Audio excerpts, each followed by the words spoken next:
What you're about to experience is one man's quest to see beyond the tumultuous period we're in and to envision what lies just beyond our grasp, yet well within our reach. Welcome to Larry Rifkin's America Trends, where the future has arrived, and it's just in time.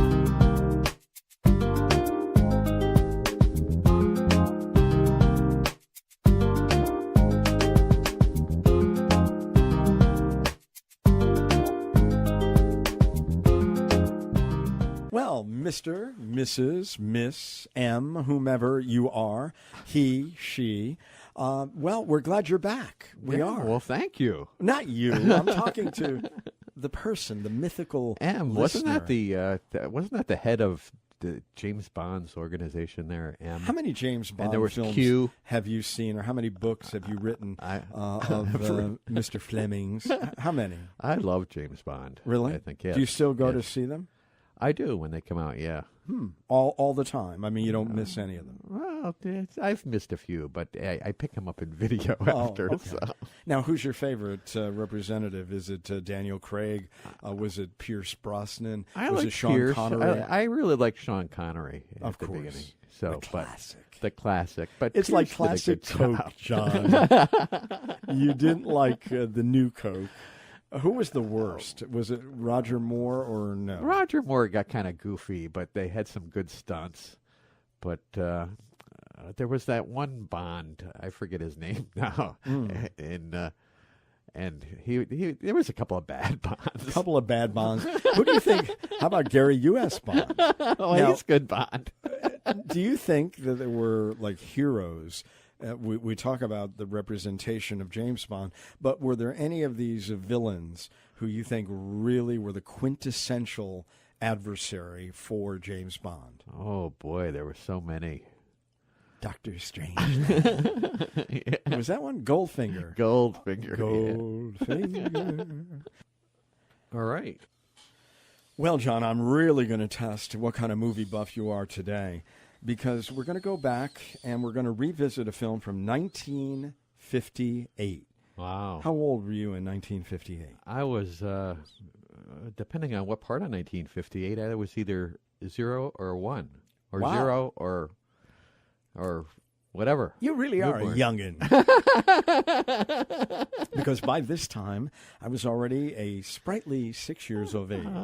But I don't remember this film, but it's called Attack of the 50-Foot Woman. And this was one where this heroine, Nancy, encountered a space alien who transforms her into a giant. And the title also said she was incredibly huge with incredical desires for love and vengeance. And crushing. Now, this patriarchal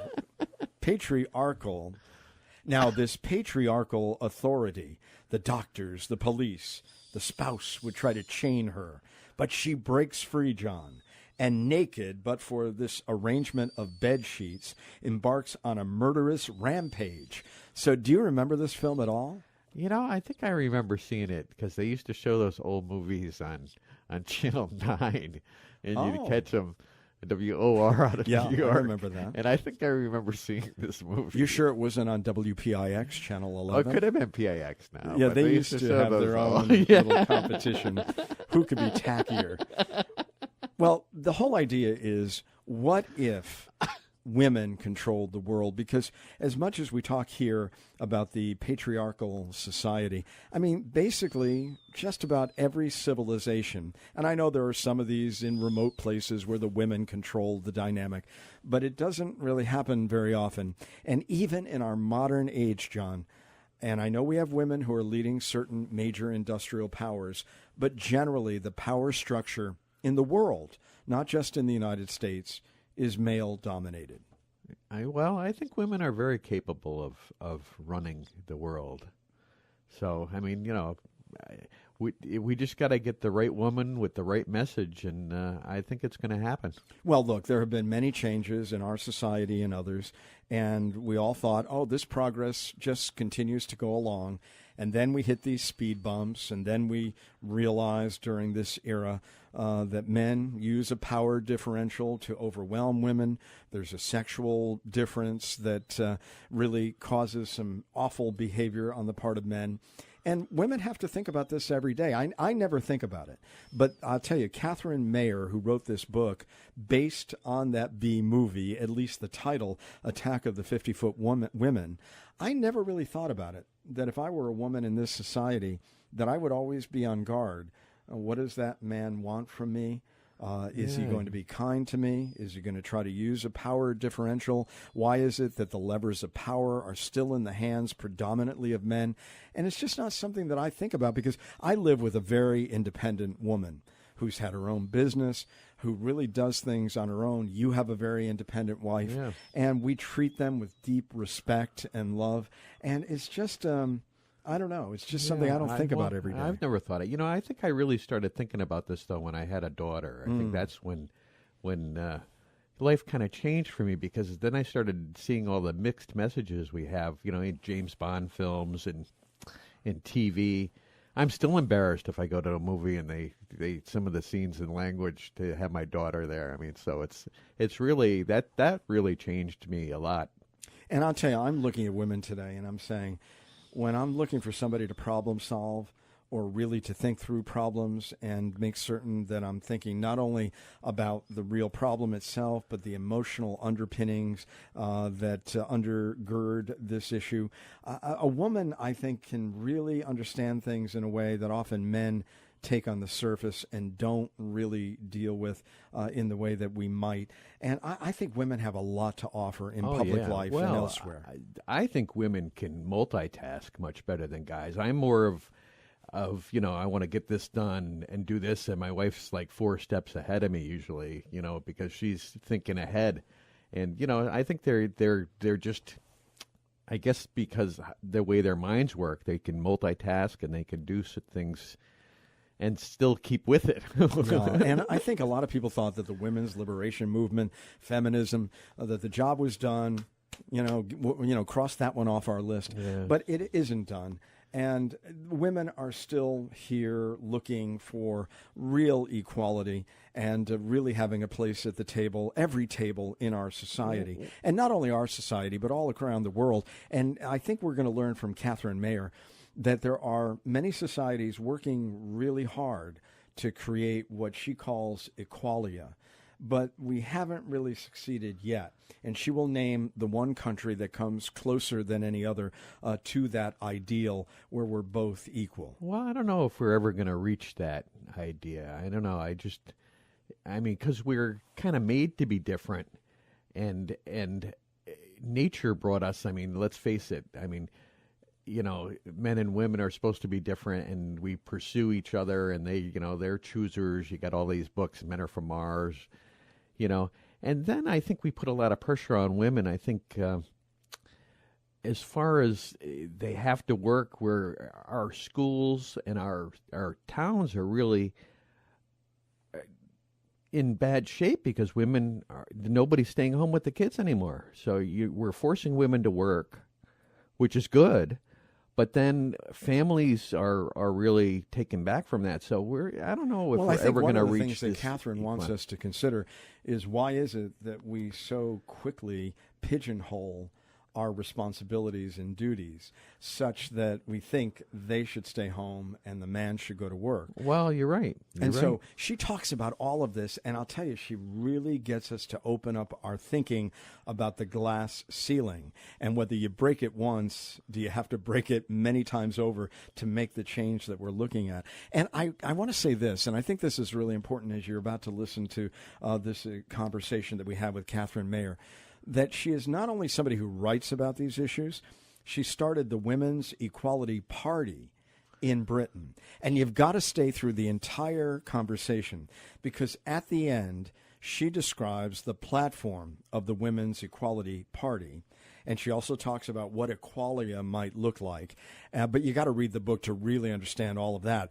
But I think you will see in the tenets that underpin her party that we could all agree that these are fundamentally important things to strive for in any society. And you really are going to find her to be entertaining. And she's got that British accent that gives it just a little bit more panache.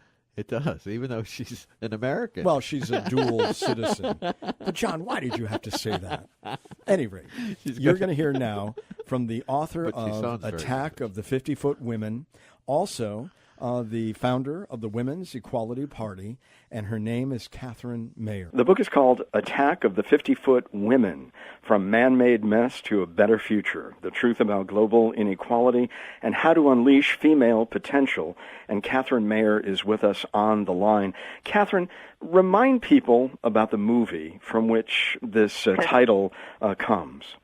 Well, in the original movie, which is 1958, it's just one woman. It's Attack of the 50-Foot Woman, and it's a kind of B-horror movie in which a woman, very ordinary woman, who's in an unhappy marriage, goes out for a drive in the desert, encounters a space alien.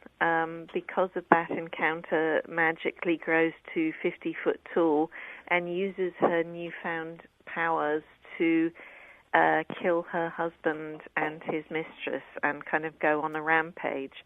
So it's an everyday story of the dangers of what women, if given power, would do.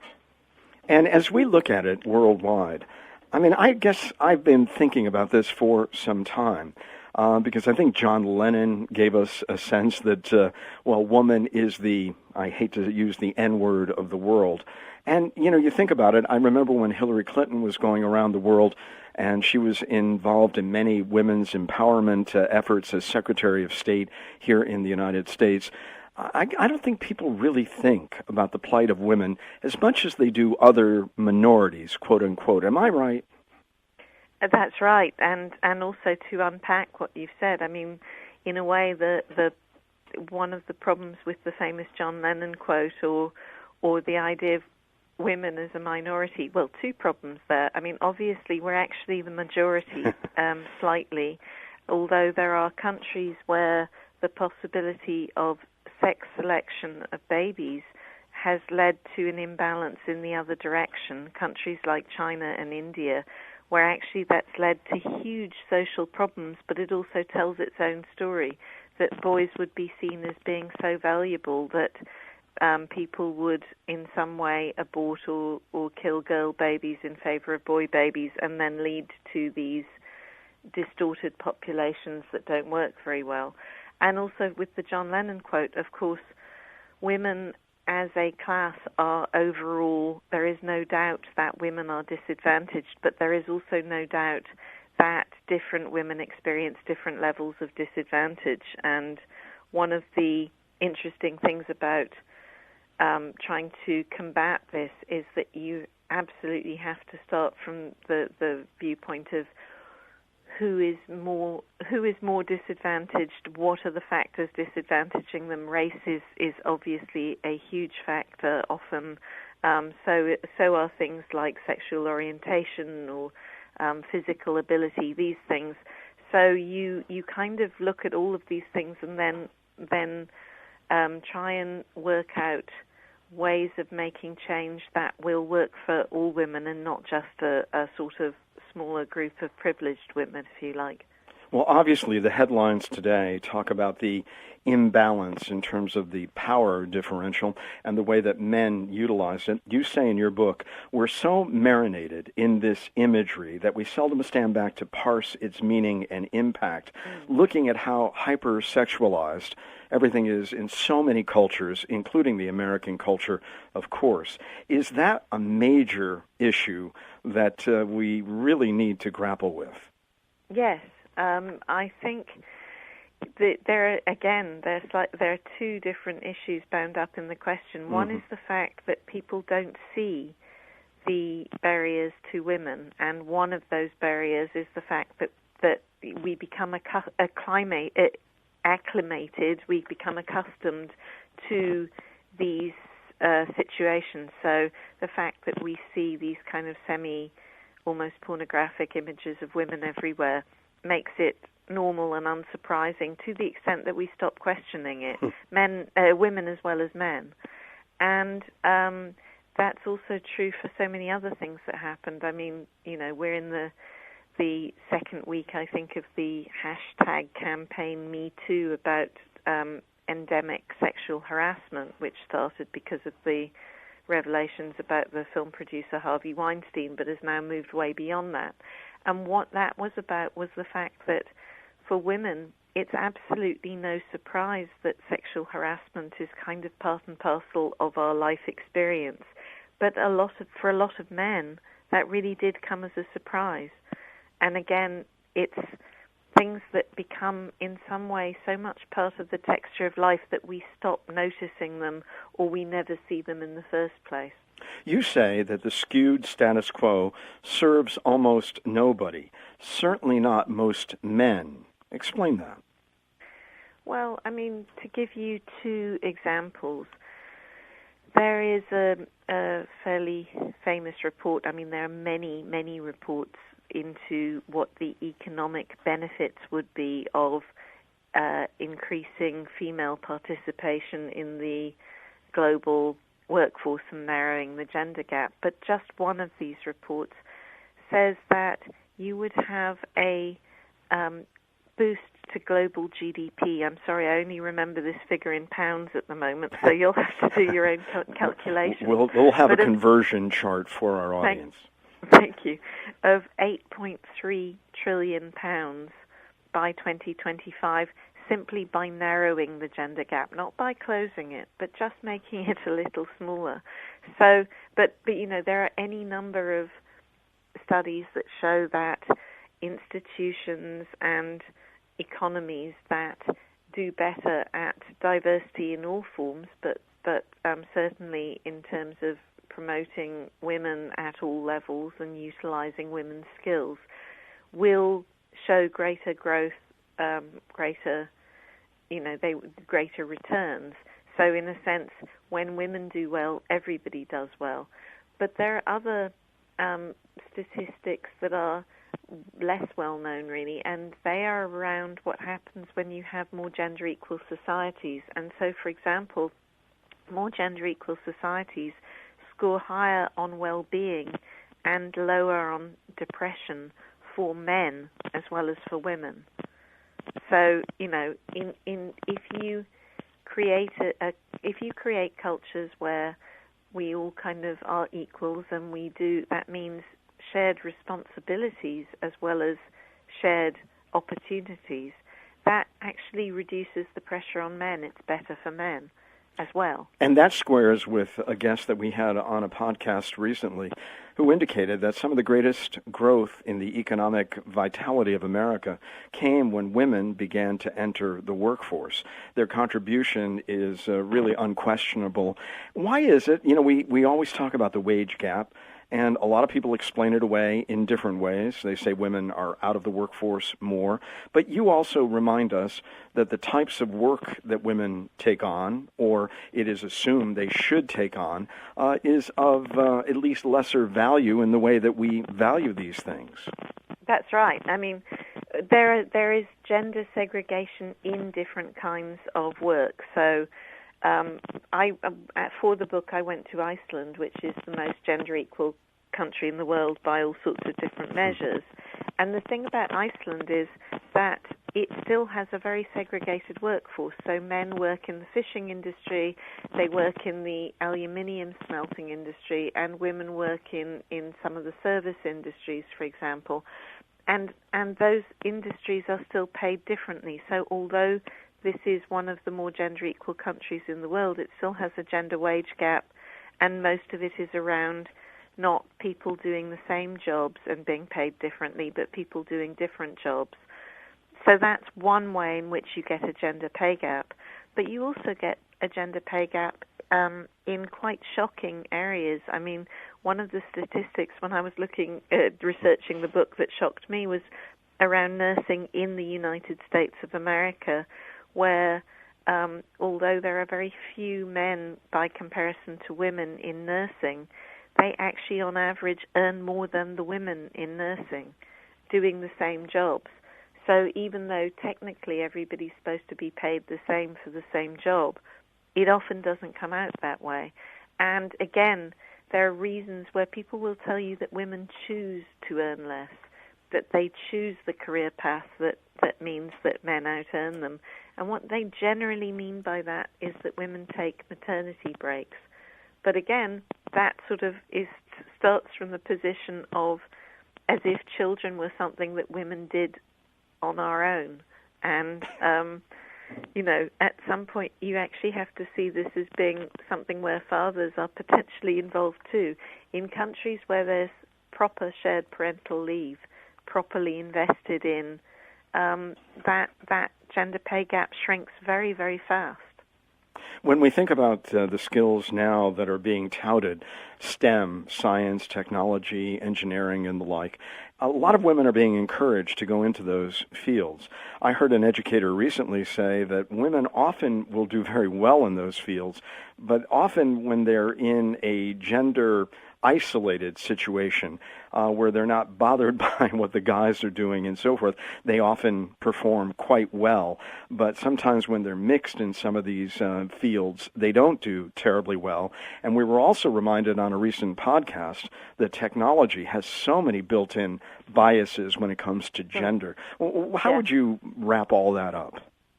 Well, I actually have a whole chapter about Silicon Valley in the book because it seems to me incredibly important that you have these huge tech companies who are much more actively involved in, as it were, engineering the future than any other people on the planet except possibly politicians. But what technologists are doing kind of goes much further into the future.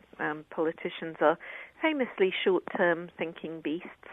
And the problem there, of course, is that these technology companies themselves, when you look at the people who are actually doing the engineering, they're still very, very much biased in favor of a particular kind of group of people, usually white men, many of whom will think a lot like the others and will not bring in the life experiences or the perspectives that help them to understand the wider consumer base, and that leads to distortions in the products they create and in the future they're building. So I wrote about that. I mean, the technology companies are trying to change that, but they're trying to change that largely out of self-interest because they quite often can't get the staff they need because there is actually a shortage of very good staff in these areas. In terms of, how women perform differently when they're in single-sex groups and when they're in mixed company. I mean, again, this starts from such an early age. Both the messaging that tells little girls that, boys can be astronauts and engineers, but they might still be thinking about being something pink and fluffy. That is starting very early on, and so are the sort of cues that we get given about how we should behave. So even when we do then behave in the same way as men, it's perceived differently by other people, including, of course, women. So there's so many it sounds really complicated. I was going to say there's so many complicated things here. They're not really that complicated. It all boils down to the fact that there are set social expectations for girls that are set way lower than for boys and differently than for boys. But unpacking and dismantling those things will actually benefit all of us.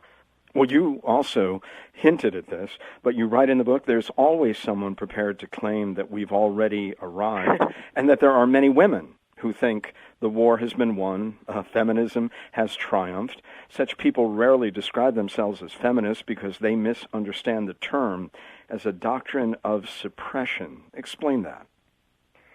Well, I mean, feminism's had a bad rap for years. You get all those people who start sentences, I'm not a feminist, but, and usually what comes after the but is either funny or a bit sad. But there's a but from me. The point about the way we're all, we used the phrase marinated before. We are all marinated in this culture that gives us certain prompts and tells us how to be and what to do. And it isn't just men who stand in the way of a gender-equal future. All of us, me very much included, are brought up with these ideas about what is proper female behavior, what is it that a woman is like, what is it a woman should do. But we're also brought up with a myth about progress. I'm sure that you'll recognize this as well. All of us who were born in the 20th century were brought up to believe that we were in an era of unparalleled progress. And it was very exciting, and it was partly technological, and it was partly social, but it was also a kind of upwards line, and it never stopped or deviated from that, and things were just going to get better in our lifetime. Mm-hmm. And it takes a while to turn around and see that really isn't true at all, that things are much more cyclical than linear, and that every time you have progress, you very often find a backlash that comes after it. I think it's easier to recognize that now because we are living in an era of extraordinary backlash, and you, on your side of the Atlantic, are on the sharp end of that. I understand what you're saying. You have one paragraph, that's one sentence, and I think it's very powerful. You say the 21st century wasn't supposed to be like this. Yep, it really wasn't. Well, I mean, that's why I'm saying I'm guessing that you, as well as I, as well as anybody listening, sort of born into the 20th century and raised with this idea, it was the idea that gender equality was just something that was there for the taking. It was just a few loose ends that needed to be tied up. Yeah. And you also remind us, and I want to make certain that all the men listening understand this. You say that the world is full of decent men who strive to be allies to women. And I've got to tell you, as a man who's trying to live a decent life, that it really shocks me, the behavior of so many men still to this day in terms of using that power differential vis-a-vis women. Yeah, it's such a difficult one because I see men as being actually in a way victims of what in kind of slightly old-fashioned terminology would be the patriarchy. I say old-fashioned, but the patriarchy is alive and well. But it is a very difficult one because men not only need to be allies to women, as many of you are, but the thing that as somebody who's an activist I get increasingly frustrated by is I understand why men are cautious about how vocal they are about stuff, because there is always the danger of being slapped down by women because we don't have as much of a platform basically as men do. We have to create platforms for ourselves. But I mean, tonight somebody was tweeting me about a London radio show which has out of all of the 20 regular presenters they have, 17 are men and only 3 are women. And that kind of balance is very, very common. And again, one of those things that we're so used to that we don't see it. So when we're talking about how to bring about gender equality, if a man takes up a load of airspace talking about his own feminism, he does risk a kind of backlash from women saying, why are you taking up this space when you could instead be creating a platform for women? But I would like to give an alternative viewpoint here, and that is that I think it's actually really essential that men who are not only allies but self-interested, because it's better for you to go out and start becoming more active for this.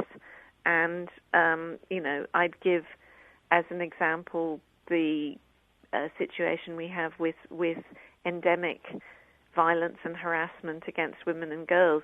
It shouldn't just be something that women have to talk about I mentioned Harvey Weinstein before and Me Too and all of that. In a way, I would like to see male-led movements against this, but I understand why they're not there. There are many reasons why they're not there, but they need to be. What about the culture of complicity? John and I, we talk about this. We don't quite understand how some of this behavior in businesses, in media, in entertainment, how does it go on unfettered? I mean, it has to have many willing or unwilling participants to allow this code of silence to go on so long. Well, I certainly understand it as somebody who's experienced harassment. I was a journalist. I'm still a journalist, I guess, but I was a journalist for 30 years, working in some very well-known publications, very high-level positions, and right the way through, you think it only happens to you when you're young, and it actually continues to happen right the way through. Somehow you think you've got so old that it'll stop happening, and even then there's somebody a bit older than you who will still do it. And one of the reasons you don't draw attention to it, and why this series of events has unleashed such an outpouring from women, is that we don't tend to talk about it because we know that in talking about it, we will be cast as the problem rather than the person who has done the thing. The very first question that you're often asked if you tell somebody that you were harassed is they say, what did you do? What encouragement did you give that person? What wrong signals did you give? And so that's just the starting point. But there's also so many different kind of structural reasons in the workplace. That there are ways in which when a problem is then drawn to the attention of an HR department, they will try and solve it without damage to the company. But that very often means coming to some kind of agreement where everything stays secret, and then the person in question who has done whatever they've done is enabled to continue to go on and do that. So the very powerful thing is about when women actually do start speaking out, other women hear it, and other women then are emboldened to talk about it. Well, I think this Me Too campaign is remarkable, not only because it seems very successful, and so many people, including major figures here in the United States, U.S. senators, women coming forward, but because it's so stunning that the numbers are so great. But I think it is having some impact here, but we'll only be able to tell over the long term. I do want to ask you, let's broaden the topic. And you said that living in a patriarchal society is one of the things that women have to accept because it's universal. Are there societies, and you point to a few, and you mentioned Iceland, that are really working toward what you state in your book is a different kind of place, Equalia? I mean, are they really consciously working toward that, or is that just an unattainable goal given that we haven't seen it in all this time and we're already into the 21st century? I don't think it's unattainable. I mean, as you know, I'm the co-founder of a political party in the UK, the Women's Equality Party, and you cannot found a political party without being some kind of an optimist and believing in the possibility of change.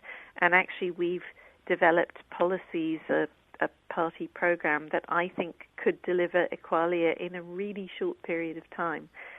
But in answer to your question about is there anywhere else in the world, are there any other people doing this? Yes, the Nordic countries are doing better than all the other countries. This is not surprising, but again, it shows you what can be done. I mentioned Iceland, yes. Iceland is nowhere near Equalia yet, but they are a lot further on, by far further on than the US. And the things that they're fixing, the rest of us can look at them and think we should have such problems. And funnily enough, they're having a snap election this coming weekend, and a very good friend of mine who was, and I hope at some point will again be the policy chief for the Women's Equality Party in the UK, who's an Icelander, has gone back to Iceland and is standing in the election. So there have seldom been elections where I more devoutly wished I could vote in them. But so I'm wishing Hadla Gunnarsdottir a lot of luck in this weekend's election. Remind us, of course, the book is called Attack of the 50-Foot Women. Catherine Mayer is our guest today on America Trends podcast. Remind us of what your platform is for the Women's Equality Party, because I don't want to give away all of what Equalia looks like. I want people to buy the book. But your platform and the principles that it's founded on, and that will give us a sense of what a more equal society would look like. Yeah, well, I mean, we actually started by looking at what we thought the core things were that needed to be fixed in order to get to a gender equal future. And we started with 6 of these and we added a 7th. The 7th really should have always been there, and not to include it related to the how polarized it was as a political discussion, because another thing that we think about politics is that the polarization of politics, the idea of left and right, sometimes drowns out the possibility of consensus politics. There are very good people across all parties. I mean, you're seeing that play out at the moment in the U.S., where a couple of female senators have been absolutely key in blocking some of the worst excesses of the Trump administration. I always want to refer to it as the Trump regime.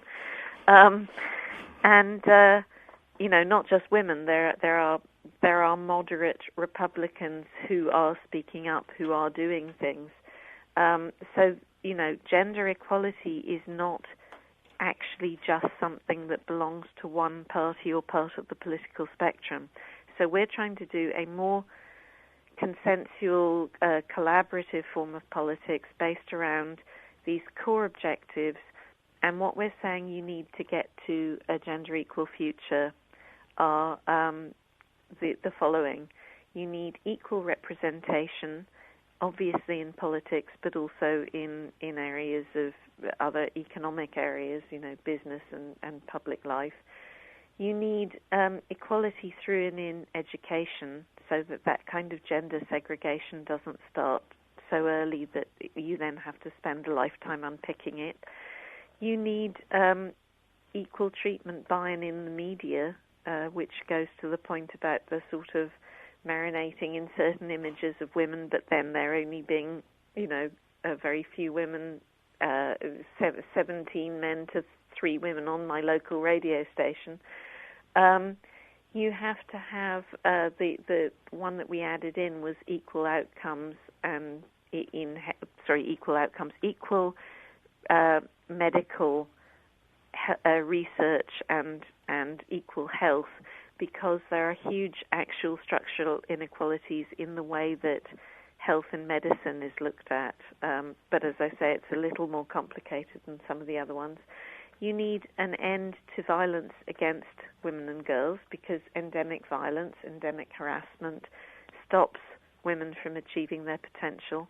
And of course, you need the shared responsibilities in caregiving, shared opportunities, but shared responsibilities, whether that is childcare or whether that is looking after friends and relatives.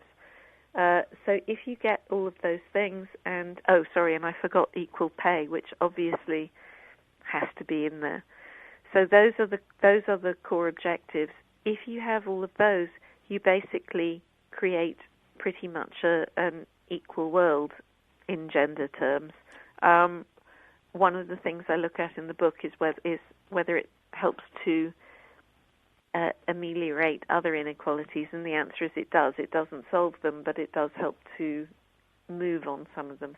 And in countries where the glass ceiling has really been shattered and women have taken over leadership roles, as in Germany and the UK and Israel at one time, what does that do at that time or for the future of that society? Well, the problem with those examples is that the idea of the glass ceiling shattering implies something where it's shattered and it doesn't immediately reform behind the woman in question. In the UK at the moment, we're experiencing something else involving glass, but it's not a glass ceiling being shattered. Theresa May is a perfect example of what's known as the glass cliff syndrome, and this was first identified by a couple of academics at a British university, and they did some research into the way that big companies, when they have a decline in share price, very often suddenly will appoint a woman to the CEO position or an occupational minority. And that person is effectively being set up to fail because the company is already in crisis.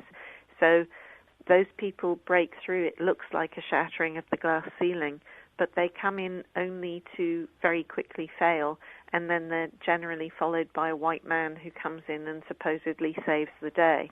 And Theresa May, when she came in, it was because of a crisis created by the Brexit referendum, by her predecessor, David Cameron, agreeing to the referendum, and then by Boris Johnson, currently the Foreign Secretary here, going forward for the leadership and getting it as by far the front runner, but then getting into a scrap. So his leadership chances disappeared, and she got catapulted into what looks like a position of power.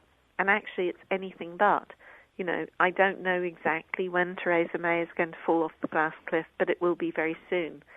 And not all women in leadership are like this. Angela Merkel in Germany is a wonderful example of a woman coming to power by a very different route and genuinely understanding the way to amass and use power.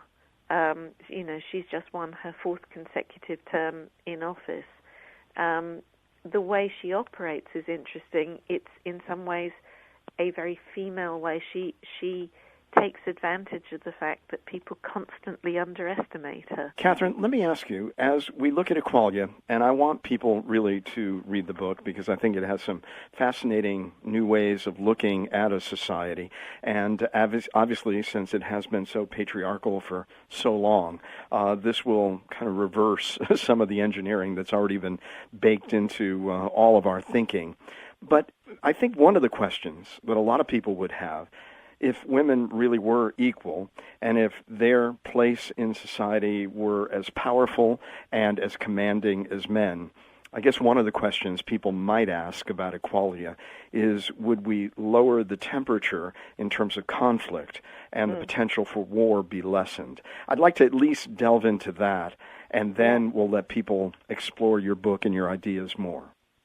No, well, I mean, I think, as you gather, I think that's an excellent question, and one of the things I try and do in the book is think about who women would be, what we would be like if we were freed from the conditioning, and indeed what men would be like if freed from this conditioning that tells us what we should be like. And a lot of the science suggests that this stuff is not hardwired in us. It is socially acquired. It's not all about hormones and different body mass and that kind of thing. It is literally stuff we learn.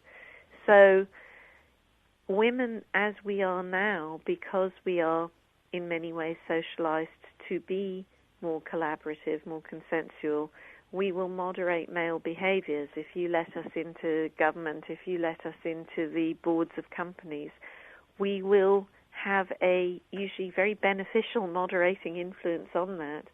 But I can't promise that in Equalia we would necessarily be more peaceable. I think we would be, but it's, this is in a sense the $6 million question is, what would any of us be if we were freed from the destructive programming that we get now? But looking around at the world as it is, and looking at the potential of all of the people who are in some way sidelined by the current status quo, you have to assume that it would be better. And that's why in my 12th chapter, I take everyone to Equalia, because I thought it's only fair to let people see what it is that I think we're heading to. Fascinating, really, and perfect for our look into the future as part of this podcast. I can't thank you enough for coming by today. Catherine Mayer, Attack of the 50-Foot Women, and, of course, the whole notion of Equalia is really the payoff at the end of this book, and I think you will really appreciate it. Catherine, thank you so much for joining us today. You're welcome. Thank you. If you like this episode, please leave us a kind rating or review.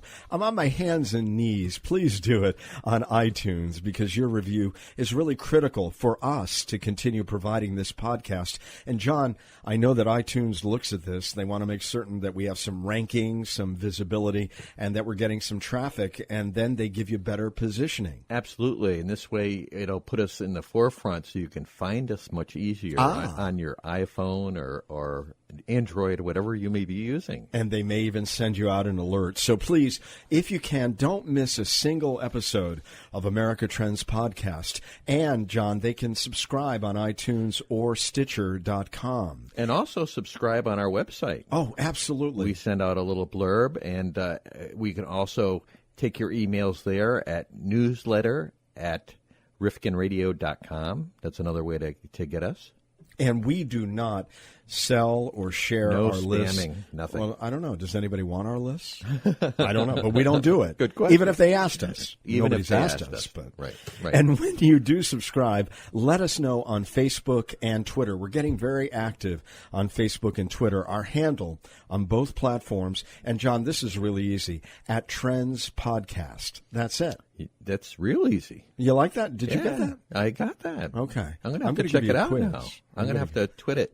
We want to thank you, of course, personally for subscribing. And we also would like to get some of your ideas and questions for future episodes of America Trends Podcast. And that's important, too, because we're all over the map. Our interest editorially in the future, John, has no bounds. But we want to know what it is that you'd like to hear from us. If there was a segment that you'd like to see us follow up on, or if there's something in depth that you'd like us to deal with, please let us know that, too. We're looking at the future. There's so much we can look at. Yeah, and the topics that we've dealt with, I mean, we have gotten such incredible guests over the recent period, but they're only going to come to us if they know we've got an engaged and interactive audience. Absolutely. So it's really important that you become part of this podcast in so many different ways that we're sharing with you today. You're absolutely right. We need your support and your help and your reviews. And your ideas. And ideas. Or questions on Facebook and Twitter. And by the way, you can direct message us @Trends Podcast or using the hashtag Trends Podcast. You can also add an email address if you have a public one that you'd like us to give out. Yeah, good. Hey, and you know what? We didn't mention Amazon. Oh, yes. We have an Amazon store. Yes. And so if you go up, you don't have to buy the things that might be highlighted at that particular time. You can buy any book, and there's some benefit that comes back Just to put us. what you're looking at in the little search engine block there, and it'll take you right to Amazon, and it'll help us out. Absolutely. And it doesn't really cost you anything more because they have built that into their pricing structure. So we get a little taste and you get more programming like this and you get the item that you were looking for. So it works for all of us. It's a win-win. Absolutely. Win-win-win. Win-win-win. So for more information on America Trends and for the latest updates on upcoming episodes, be sure to like our page on Facebook and follow us on Twitter. You can find us at Trends Podcast. And again, you can find John and I here in our studio performing as best we can for you. That's right. And Let us making out. certain- What's that? Let They're us not going to out. let us out. No one is. Hey, listen, thank you so much for joining us today on America Trends. We'll see you next time. We hope to hear from you soon. Oh, by the way, we are posting all the time.